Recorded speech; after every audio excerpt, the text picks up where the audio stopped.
que a gente estava puxando as pessoas até para vir para assistir o que é a osteopatia e o que ela pode ajudar o ser humano de um modo geral. E antes disso, tudo que a gente conversar aqui com o Daniel não é uma resposta pronta e acabada para vocês. Vocês talvez vão ter que procurar um profissional, mas às vezes alguma coisa que ele comentar aqui pode ser uma dica para que você aplique em casa. Mas isso não é talvez a solução do seu problema, tá bom? Sempre procurar um profissional competente para tanto. Maravilha.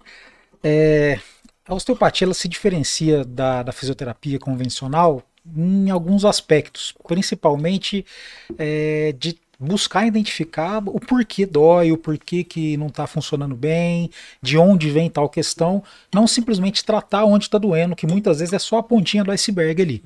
Por exemplo, eu tenho uma dor no ombro, não necessariamente o meu problema está ali no ombro, existe uma série de investigações que a gente faz, uma anamnese que a gente chama, de colher a história, se necessário alguns exames de imagem, em alguns casos, dependendo de traumas e tudo, uma opinião médica também é bem-vinda, mas de modo geral a gente tenta identificar o porquê e ligar os pontos, ligar as estruturas que estão, que podem ser a causa de um possível problema. Essa é a grande diferença e vale a pena de ressaltar que aqui no Brasil a fisioterapia é uma especialidade, a osteopatia é uma especialidade da fisioterapia só. Existem alguns países que é uma residência médica, existem alguns países que é uma profissão independente. Então aqui no Brasil, já para até critério de segurança do próprio paciente, verificar se quem está ali te oferecendo ou te tratando com osteopatia, se ele tem uma formação em fisioterapia prévia a isso. Legalmente esse é o caminho mais correto de se orientar. A única pessoa que pode ser osteopata é o fisioterapeuta. Aqui no Brasil, sim. Aqui no Brasil, sim, isso. Perfeito. Não, top. Então, mais ou menos, eu lembro que o Ciro sabe que eu referencio muito esse médico, que é o Lair Ribeiro. E ele sempre fala assim, nós da medicina, e quem fala isso é ele, não sou eu, fala assim, nós somos treinados a combater uma doença. Mas muitas vezes o médico ele deveria agir no antes, no preventivo. O osteopata também trabalha um pouco isso, ou seja, eu vou descobrir o que está causando e, se preferencialmente, eu vou evitar com que aconteça um problema. Esse é o mundo ideal da área da saúde, qualquer que seja a profissão da área da saúde. A gente brinca de uma maneira um pouco, às vezes, pejorativa até, que identificar a doença qualquer um faz. Eu comecei a espirrar, você está gripado. Começou meu joelho a doer, tem uma tendinite. Isso, assim, teoricamente, não é o mais difícil dentro da saúde. O difícil é levar o paciente, pegar a mão dele e levar ele de volta para o caminho da saúde. E aí envolve milhões de fatores, e o que hoje em dia a gente fala muito do estilo de vida, que é convencer a pessoa a adotar um estilo de vida mais saudável. Não precisa ser o de livro, mas muitas vezes ela tá muito... Ela já caminhou muitos anos num estilo de vida muito ruim. Aí começa a aparecer dores, a aparecer doenças, facilita esse processo. E a função primordial do profissional da saúde é justamente buscar e levar esse cara no caminho da saúde. Não simplesmente ali só tratar a doença. É uma distância muito grande não estar doente e estar saudável. Então a gente, corroborando aí, né, o que o Dr. Lair Ribeiro fala bastante sobre isso, justamente os bons profissionais da saúde, eles olham como que vai trazer de volta essa pessoa para o caminho da saúde. E aí sono, alimentação, atividade física, estresse, ambiente familiar, ambiente de trabalho, chefe, colega de trabalho, trânsito, enfim.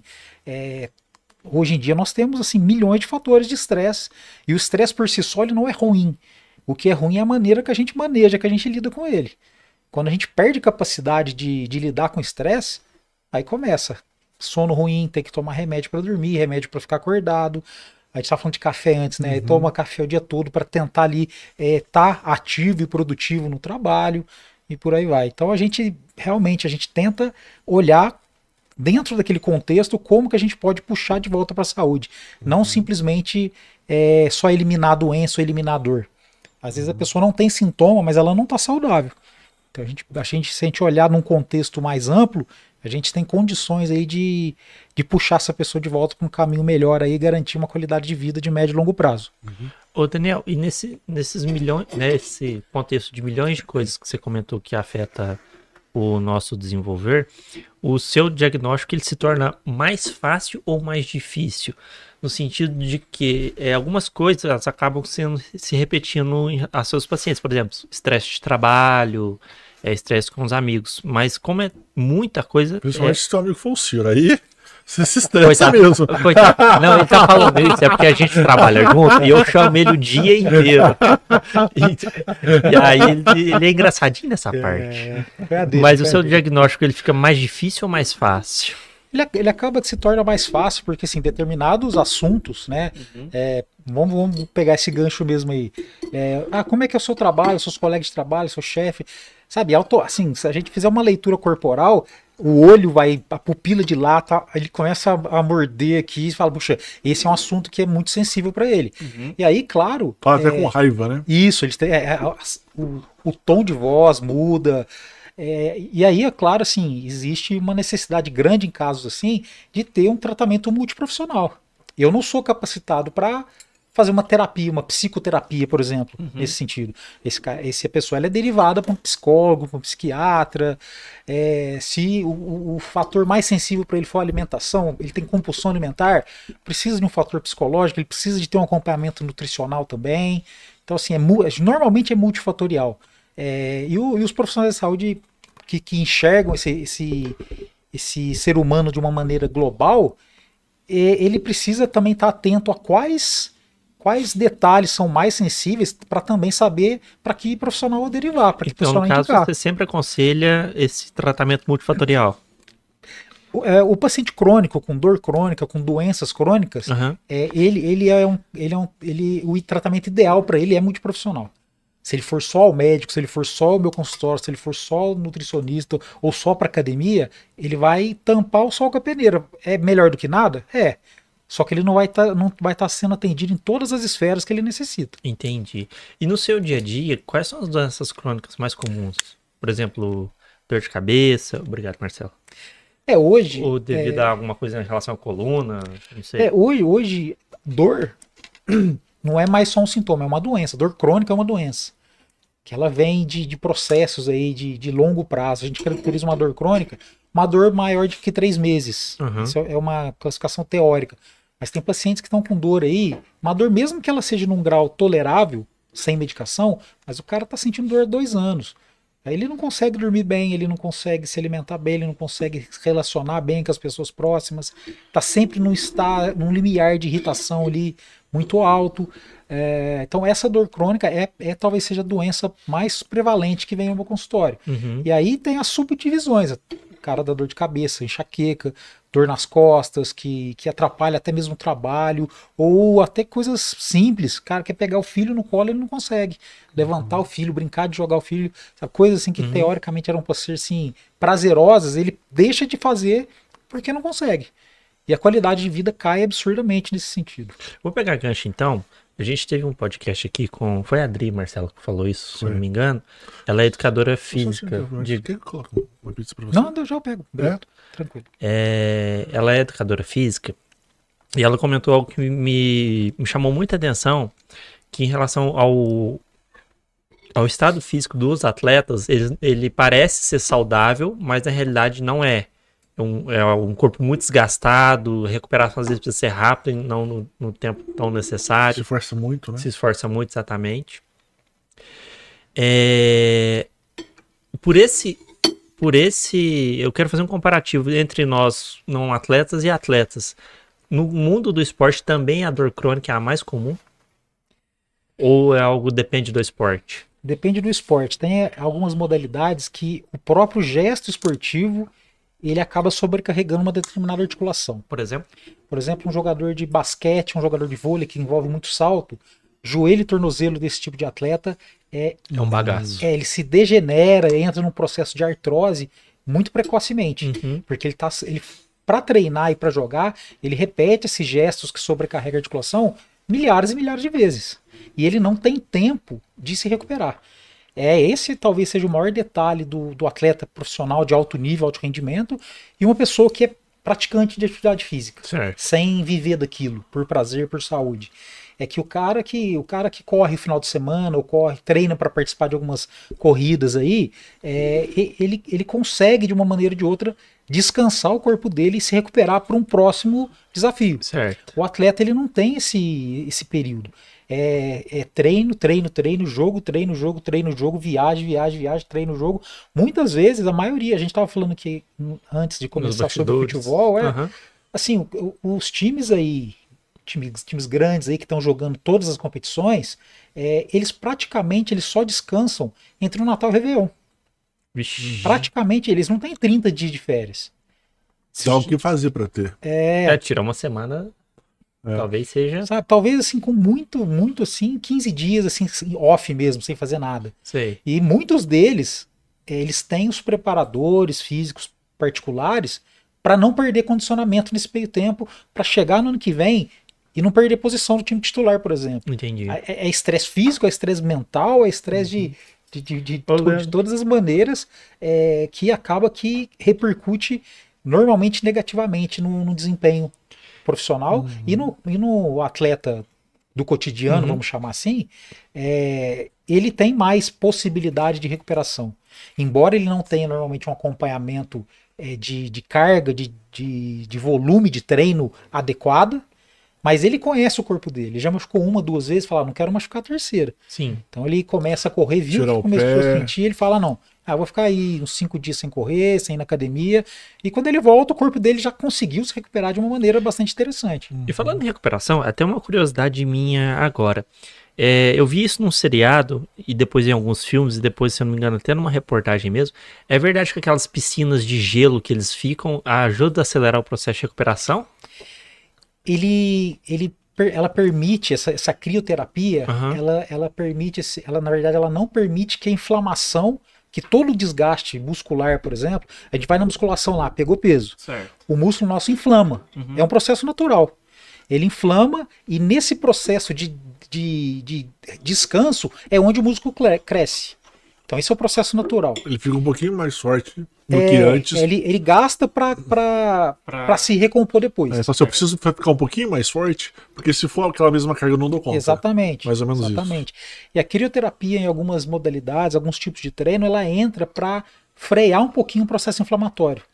Para que no dia seguinte o cara consiga treinar ou jogar num nível alto, que ele consiga desempenhar bem, sem sentir muito esse processo inflamatório. Que é aquela dorzinha, aquela tendinitezinha, aquele cansaço. Mas faz o que então com o corpo esse negócio? Ele atua muito no calibre do sangue, a velocidade que o sangue corre. Vai diminuir bastante. Então. O processo inflamatório é uma série de substâncias sanguíneas que chegam no lugar onde desgastou. Por exemplo, fiz lá meu bíceps na academia, no meu músculo aqui vai chegar o processo inflamatório. Se eu fiz a crioterapia logo depois, chega menos. Então eu vou ter uma percepção menor desse processo inflamatório. Então eu consigo, no dia seguinte, fazer a mesma coisa sem sentir dor. Quem faz muito esse processo, mas na verdade é um pouco, acho que por exercício, um pouco porque ele diz que faz muito bem, é o Tony Robbins, é um dos maiores coaches do mundo. Sim. Ele todo dia, de manhãzinha, ele vai e pula no negócio desse. No caso do Tony Robbins, tem uma situação que o frio, o frio é um estressor para o nosso corpo. Esses estressores que a gente consegue modular em curto prazo, eles melhoram o nosso sistema imunológico. Então, no caso do Tony Robbins, é nesse sentido. Então, por exemplo, se eu tomar banho gelado, eu melhoro o meu... Perfeito. Se você tomar todo dia de manhã, não precisa ser de manhã, mas todo dia você tomar um banho de 5 minutos, água gelada, seu sistema imunológico ele vai se fortalecendo ao longo do tempo. Por quê? Porque ele, é uma carga fraca, e aí ele tem que trabalhar bastante para ficar mais forte. Tudo que tira a gente da zona de conforto, qualquer coisa, privação de sono, privação de alimento, privação de água, temperaturas extremas, luz do sol, tudo isso que tira a gente da zona de conforto, o nosso sistema imunológico ele tem que entrar em ação. Então ele vai se treinando, ele vai ficando cada vez mais treinado e essas alterações pequenas, ele consegue entrar em combate mais rápido. Por isso que você comentou no começo lá que o estresse não é de todo ruim. Não. Por causa disso. Desde que ele seja de curto prazo. Por exemplo, o banho. A crioterapia do Tony Robbins lá. Ele fica 10, 15 minutos lá e depois ele vai, se enxuga, toma um banho mais morno lá, só que ele colocou o corpo dele à prova, em curto prazo. O problema é o trânsito. Todo dia, você gastava 10 minutos para ir para o trabalho, hoje você gasta meia hora, e é motoqueiro, é buzina, é acidente do seu lado que poderia ter sido com você. Tem que fazer mil coisas. Isso, aí você tá respondendo no celular, e sinal fecha, você tem que frear. Esse estresse que todo dia um pouquinho, a conta gotas, isso é muito prejudicial pra gente. Agora, estresses que a gente consegue... Controlado, perfeito. Que a gente consegue controlar, isso faz muito bem. Tanto é que algumas estratégias de jejum intermitente, por exemplo, também reforçam o sistema imunológico. Não é para todo mundo, mas assim, pessoas que são bem orientadas a fazer e conseguem fazer por um determinado tempo, o nível de saúde delas melhora bastante, bastante. Então são estratégias assim do cotidiano para fazer em casa mesmo, que se for bem indicado para você, a sua saúde melhora bastante. E aí a gente começa a falar de algumas doenças crônicas mesmo. Hipertensão arterial, colesterol alto, diabetes, obesidade, uma série de doenças que são crônicas mesmo. Essas estratégias de estresse, colocar o corpo em estresse controladamente, além de outros fatores. Alguns pacientes precisam de medicação, alguns precisam de cirurgia, enfim. Mas esses estresses controlados também contribuem muito para o sistema imunológico se fortalecer. Por exemplo, para uma pessoa que quer melhorar o seu sistema imunológico a partir de hoje, a maneira mais fácil então seria o banho gelado, tipo uns 5 minutos? Acho que a maneira mais fácil é o jejum intermitente. Não, porque o jejum intermitente não é para todo mundo. Depende muito do estado que a pessoa tá. Mas eu acho que deve fazer isso em casa, assim. Tá. Acho que até o banho gelado, talvez. O banho gelado, se a pessoa não tem nenhuma questão de pele dermatológica, não tem contraindicação. Não tem. Pressão alta, diabetes, tudo. Agora sim, talvez ela nunca tomou banho gelado na vida dela. Começa com 30 segundos e vai aumentando gradativamente. Já não começa de cara com... Até o corpo adaptar. Mesma coisa o jejum. Hoje o jejum que faz esse bem, essa limpeza metabólica, é um jejum de 16 horas. Só que quem nunca fez, começa com 12, 13, 14 horas, algumas semanas, e depois vai aumentando. E o do jejum que a gente vê muita gente fazer de uma maneira muito errada é como você quebra o jejum. O cara comeu 6 horas da tarde, ele só vai almoçar no outro dia. A hora que ele almoça, ele começa com macarrão, nhoque e lasanha. Sabe? Um pouquinho de cada um no prato. Você quebrar o jejum com alimento ruim é pior do que não fazer o jejum. Então, uma estratégia seria ele começar, vou comer o prato de salada, depois eu vou comer meu arroz com feijão e carne. Só que o ideal é proteína. Proteína e gorduras boas, abacate, nozes, castanhas, assim, se fizer uma mescla de um omelete com abacate, por exemplo, tem uma proteína com uma gordura boa, é a melhor coisa. A gordura do abacate é saturada? É ótimo, a gordura do abacate é ótimo. Então, assim, você misturar a proteína com... E como é que fica a questão, por exemplo, no Twitter, isso roda muito essa questão de jejum e os alimentos que fazem mal pra gente. Uma coisa que o pessoal tava condenando diretamente lá era óleos vegetais. No caso, teria que abolir também? Não. Por que você? Assim, eu tô entrando numa área que não é a minha. Eu não sou especialista em alimentação, mas... Sim. O problema... Deixa eu ver se eu consigo diferenciar. O problema dos óleos vegetais é o óleo que você usa para cozinhar. Isso, por exatamente. Exemplo, óleo de soja, óleo de... Isso, esses aí o pessoal lá tem na comunidade que eu frequento, eles abominam isso. A hora que você aquece esse tipo de óleo, ele quebra a cadeia dele lá e fica uma coisa muito prejudicial para o organismo. Esse é o problema. Agora, se você cozinha com óleo de azeite de oliva... Por exemplo, lá em casa usa gordura de porco.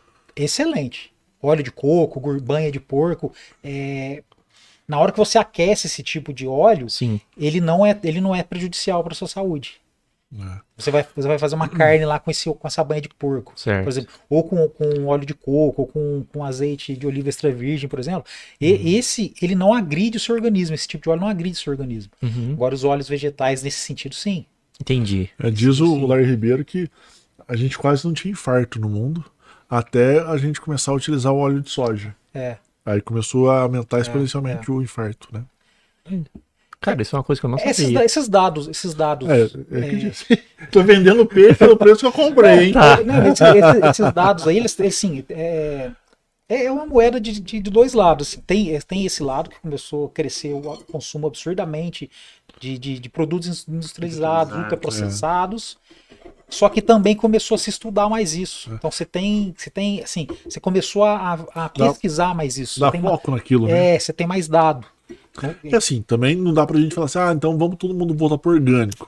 Talvez se todo mundo voltar pro orgânico, não tenha alimento suficiente pro ser humano. Exatamente. Do que a gente tem hoje o que a gente tem é desperdício. Desperdício, exatamente. Né? Mas a gente, em tese, tem alimentos para todo ser humano. Em tese, voltando para o orgânico, não teria mais. Tem uma série de pesquisas, por exemplo, a banana. A fruta, a banana é legal. A banana que a gente tem hoje não é a banana que tinha 50, 60 anos atrás. Cada vez a mesma banana, Você acha que entrando nesse tema em específico, não sei se a sua área, a gente está fugindo um pouco também, é obrigatório a suplementação? Por causa disso, cada vez que passa, a gente pega frutas ou comidas com menos vitamina? É uma coisa a se pensar. Uma coisa assim, a colocar na balança, ver com seus exames o que tá de deficiência de vitamina, se tiver, suplementar. Só que a banana, por exemplo, o problema dela não é nem a falta de vitamina, é o excesso de açúcar. A frutose, que é o açúcar da fruta. Aumentou muito? Aumentou muito. Hoje, uma pessoa que tem problema de glicemia alta, os pré-diabéticos, os diabéticos, banana é uma barra de chocolate. Mesmo tendo a fibra em tese para quebrar a frutose, aquelas coisas todas? A banana que a gente tem hoje, assim, o índice a hora que a gente come, ele gera um pico glicêmico muito rápido. Muito rápido. E esse explica, no caso da glicemia, esse é o problema. Não é ela se manter, não é tanto ela se manter alta o tempo inteiro, é ela fazer picos. Isso que é muito prejudicial para a saúde. E onde que esses picos de açúcar, esse excesso atrapalha, por exemplo, na recuperação na fisioterapia? Influencia como? Maravilha, boa pergunta. O corpo da gente, ele basicamente, tudo que a gente vai fazer depende da circulação do sangue. Se o seu sangue ele já está, entre aspas, no estado inflamatório, porque o seu sistema está todo inflamado. Que é a diabetes. Um exemplo, poderia ser. O sangue que deveria chegar lá no meu músculo para recuperar meu músculo, ele já não chega tão saudável. Então, você retarda esse processo de recuperação. Esse processo de cicatrização. Seria, por exemplo, em 2 dias, passa por uma semana? Por exemplo, poderia ser uns números parecidos com esses. Certo. Sabe? Então, assim, quando a gente começa a estudar na fisioterapia lá, processo de recuperação normal, a gente está estudando em cima de uma condição ideal. É um ambiente controlado. Exatamente. Agora, o paciente normal, hoje em dia, é raro hoje você não encontrar uma pessoa que não tem alguma questão crônica. É muito raro. Principalmente com o estresse que a gente vive hoje, pós-pandemia principalmente, todo mundo tem algum grau de cronicidade de alguma situação. Se a gente for colocar uma lupa em todo mundo, aí a gente acha isso. Então, as dores, as lesões, as cirurgias estão com um processo de recuperação maior do que era, sei lá, 10, 15 anos atrás. Então, quando a gente estuda ali qualquer recuperação, um protocolo de recuperação de uma cirurgia de ligamento cruzado de joelho, por exemplo, comum no futebol, antigamente era 6 meses, mesmo nesses atletas, hoje o protocolo não é menor de 9 meses para retornar ao esporte. Tem também a ver com isso. As técnicas cirúrgicas mudaram um pouco. E até para reduzir, na verdade. E além do estilo de vida. O atleta, por mais que ele esteja ali aparentemente, visualmente, com um corpo bonito, tudo, ele é saudável, por dentro não é, como você mesmo comentou. Atleta de alto rendimento e saúde não tá na mesma frase. Não cabe na mesma frase. Entendi. Caramba. Mudando um pouquinho só de alhos para bugalhos. Eu posso aproveitar? Pode. Doidinho pra falar. Nossa, aproveita e come aí, gente. Não, é que é o seguinte. Dentro de várias enfermidades, vários protocolos, várias condições, as mulheres sempre buscam a recuperação, até por questão de forma de criação mesmo, né? Trabalhar a questão da prevenção. Na tua área é assim também? O homem deixa para ir buscar quando já está tudo arrebentado? Lógico, fora a parte de fratura, que aí não tem o que fazer. Sim. Mas no caso do crônico? Infelizmente, aí não tem, na minha área pelo menos, não tem muita diferença de homem e mulher. Vai quando já está com muita dor. E que é um milagre. Então, assim, não existe um tratamento de um atendimento só. Quando é uma situação dessas, assim, chega lá, nossa, eu já tô com dor tem 2 meses, agora que eu vim. Tudo bem, vou fazer o melhor que eu puder por você. Mas provavelmente a gente vai precisar de um acompanhamento aí. Entendi. E assim, e é sempre deixa quando já tá estourando já. É a maioria. Olha, vamos aí, de cada 100 pacientes que vão lá, 2, eu vim aqui, eu não tô sentindo nada, mas eu quero ver como é que eu tô para eu não sentir. Então é uma proporção bem baixa mesmo de quem procura no sentido de querer se prevenir. Eu entrar um pouco. Pode